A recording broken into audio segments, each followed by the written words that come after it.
I released my curls from curl jail, is what I like to call it. I always have my hair up. I just always do.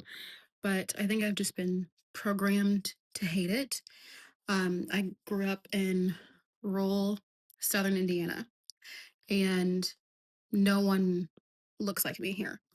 So my hair is just unruly, it's crazy, it's just insane, right? Like the curls, they're crazy, and I'm also crazy. But I'm really trying to work on loving my hair again. So if anyone has any tips, tricks, or recommendations, I love when I do that. I combine letters because my brain is like running 75 miles a minute. But yeah, this is today. It will go up for sure, though.